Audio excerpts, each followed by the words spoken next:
Moscow, 2004. A battle between two men.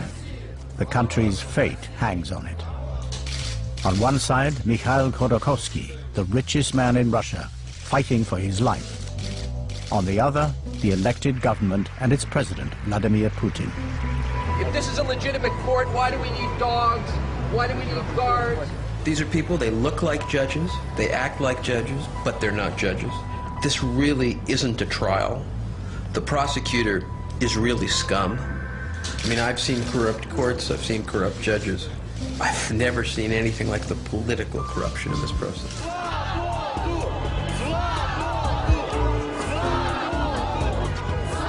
I wish people in the West, they could actually realize the true colors, the true nature of Putin's regime. These people are causing real threat now, not only for Russia, but for the rest of the world, because they don't believe they can keep power peacefully. They don't believe they can win real elections. And it's no matter, how sweet is his talk with Bush and Blair, or Chirac or Schroeder, this is an unhuman regime that has rejected democracy.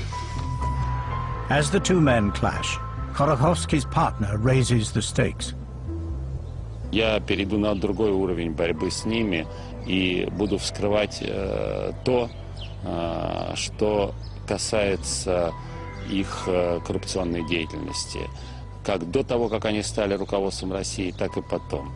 И я понимаю, что мне потребуется много денег, охраны, но я готов на это.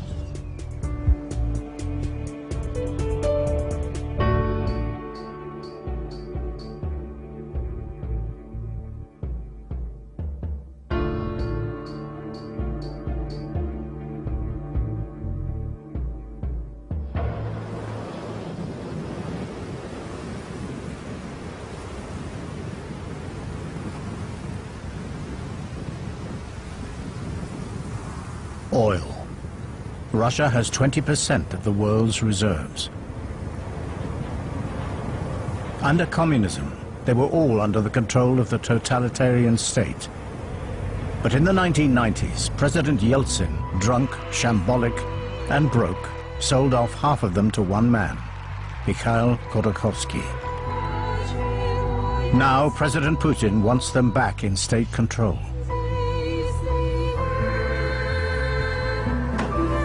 A year ago, Mikhail Khodorkovsky was arrested at gunpoint on 10 charges of fraud and tax evasion. Since then, he's been held in prison without bail. It's a straight political fight. Moscow's Mechansky court is the bear pit.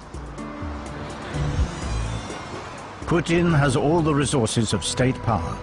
Khodorkovsky has his billions and an army of lawyers. Top Russian advocate Henrik Padva, day-to-day barrister in court. Я уже многое из того, что сейчас происходит, переживал в своей жизни. И начал работать в год смерти Сталина.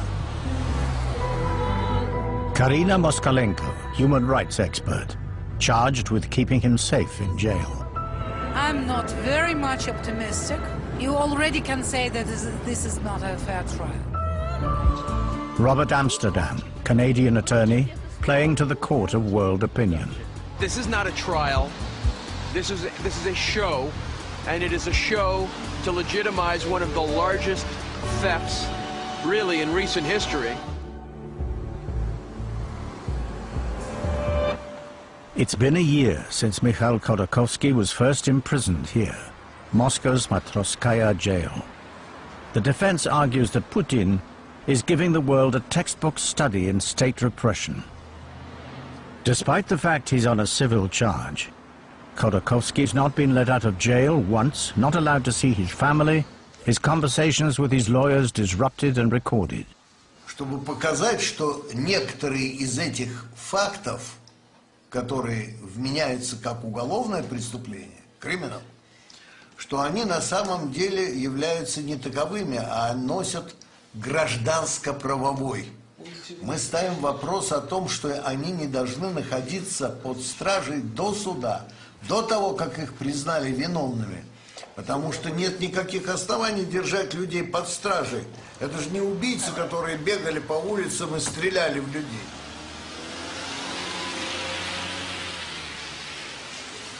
It is difficult to portray present conditions at the trial in Moscow. I did something that was fairly unique when the case started. I said, my client will be found guilty. And that was the quote, you know, my client will be found guilty. Again, Khodorkovsky didn't pick a great lawyer, obviously, because we didn't have a lot of confidence in the case. But the position we took was there's no sense in pretending. It is a show trial. We've said that from the beginning. And if it's a show trial, our intent is to fight politically a political case.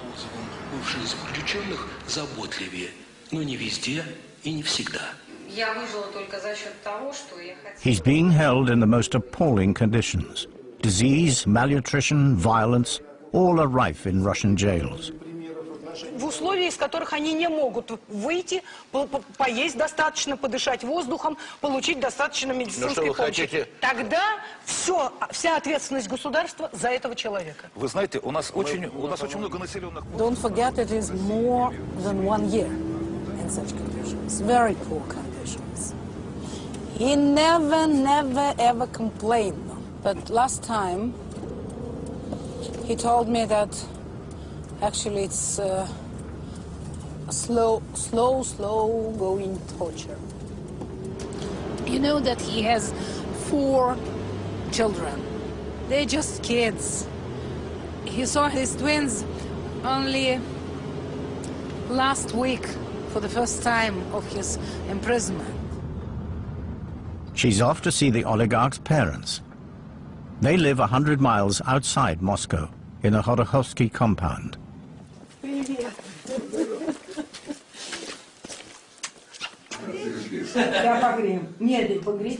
Мне сказали, ну они попытались сначала там отодвинуть стенку, выдрать вот этот прилавок, с которым телефон, ну раскачать там все, чтобы... Потом, значит, сказали, что мы подумали, что мы сейчас в этом стекле просверлим дырочку, и ты как макаронина из рушлака в нее вылезешь, а потом кто-то из них, не знаю, кто сказал, не вылезет, он толстый. Я тут была на встрече журналистов, и говорит, кто-то из журналистов говорит, ну у нас же все женщины теперь в Российской Федерации подвешены на Кhodorkovском. Я говорю, какое счастье, что вы такие молодые, у меня совершенно другие заботы, как его из тюрьмы достать, все. А вы, значит, вот о том, что он красивый мужчина. Он будет обвинительным. И этот суд, и этого оправдательного приговора, который просится, он не вынесет. Надо отдавать себе в этом отчет. Карина, упиться и забыться. Это лучше. На некоторое время, да. Давай. Давайте. Поднимем бокалы. Где бы это здоровье? Michanski Court will not be the only battleground. There's also Yukos, the company controlled by Khodorkovsky that owns the oil. Now Putin fires his most lethal salvo at the heart of Khodorkovsky's empire. The tactic is to keep raising taxes till Yukos and its owner go bust. Here, Stephen Tiede gets to play King Canute. The Texas oilman was hired to run Yukos after Khodorkovsky was jailed. The company just received this week the 2002 tax assessment from the government. The total was $6.7 billion, which exceeds what even I considered to be the government's embarrassment level. We're seeing Russia's most successful company and one of the world's largest oil companies being stolen right in front of the eyes of the world. It's amazing that it's going on, but it is. Our effective tax rate is in excess of 100% of our revenues, which is just beyond outrageous. It's laughable.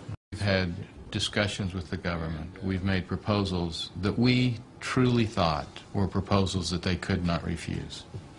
And the fact that they listened but did not act has caused me to more and more be concerned that we're not going to be able to work our way through this in a logical kind of way.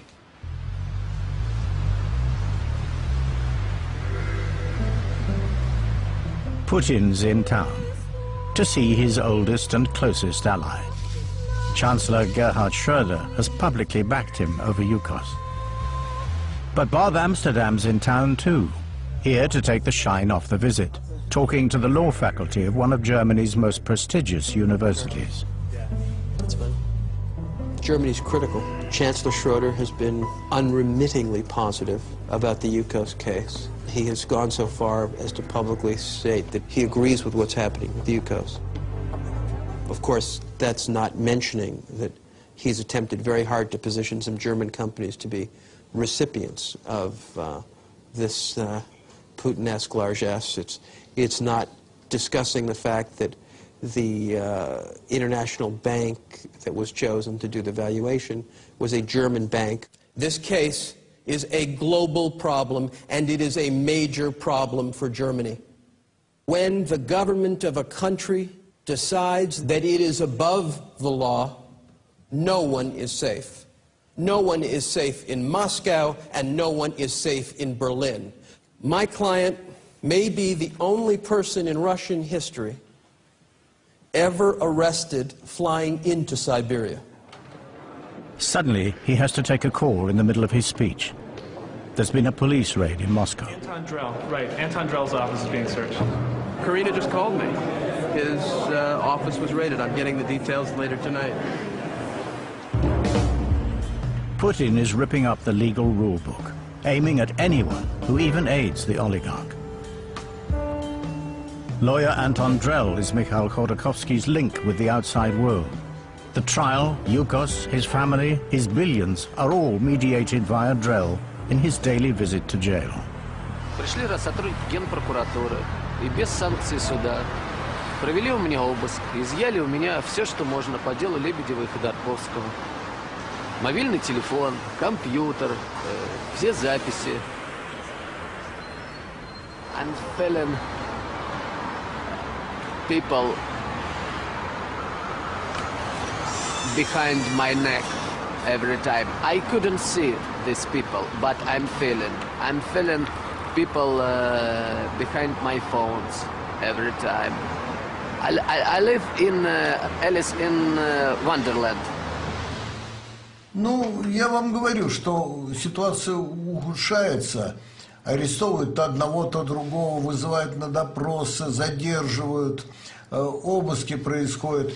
Но в том числе в одном адвокатском бюро произошли тоже обыски, стали вызывать на допросы адвокатов. И вот одну женщину-адвоката вызвали и пока вот держат под стражей. Вот сегодня, по-моему, 10-й день.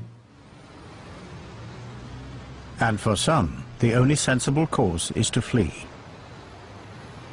They called my employees to interrogate them, and I came as an attorney to represent. I was participating in the interrogation as an attorney. And then they finished, the investigator finished. He said, okay, and now I want to interrogate you. I said, okay, but this is against the law. And he said, yes, but let's breach it then.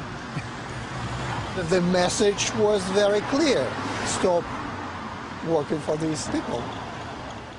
And then I left the office of the prosecutors and went directly to the airport. The speed with which legal and political rights have been reduced in Russia not only is increasing, but it's increasing after Beslan at an almost exponential rate. The Khodorkovsky case is important because it is a key chapter in the guidebook to this new Russian stage of reality. I can't tell you how many experts we've interviewed who won't go forward.